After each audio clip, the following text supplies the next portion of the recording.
বৃহস্পতিবার দুপুর থেকে রাজধানীতে হালকা বৃষ্টি, সারাদিনে 32 মিলিমিটার বৃষ্টিপাতের রেকর্ড হয় ঢাকায়। টানা কয়েকদিনের ভাবসা গরমে কিছুটা প্রশান্তি আনে নগরে।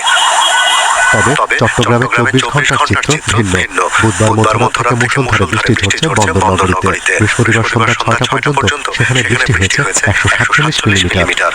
এতে নগরীর নিম্নাঞ্চলে দেখা দেয় জলাবদ্ধতা, ভোগান্তি। আবহাওয়া অফিস বলছে বৃহস্পতিবার সর্বোচ্চ 205 মিলিমিটার বৃষ্টি হয়েছে কুতুবদিয়ায়। এমন অতি ভারী বৃষ্টি হতে পারে শনিবার পর্যন্ত। এতে বাড়ছে পাহাড় ধসে ঝুঁকি। কিন্তু পাহাড়ি অঞ্চলগুলো যে মাটিগুলো আছে সে মাটিগুলো কিন্তু অনেকটা দুর্বল হয়ে গেছে, নরম হয়ে গেছে। সেই অনুযায়ী কিন্তু আমরা যে ভারী বৃষ্টিপাতের যে সতর্কবার্তা জারি করেছি সেখানে কিন্তু আমরা বলে দিয়েছি পাহাড়ি অঞ্চলগুলো আছে চট্টগ্রাম বিভাগে বিভিন্ন অঞ্চলে বিভিন্ন জেলাগুলোতে ওইসব অঞ্চলে কিন্তু পাহাড় ধসের সম্ভাবনা আছে।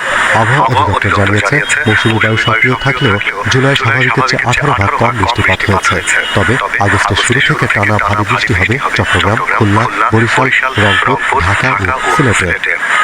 আগস্ট মাসের 1 তারিখ থেকে 3 তারিখ পর্যন্ত এখনো চট্টগ্রাম বিভাগে এই সময়ের মধ্যে ভারী থেকে অতি ভারী বৃষ্টিপাতের সম্ভাবনা আছে বরিশাল বিভাগের অনেক জায়গাতে।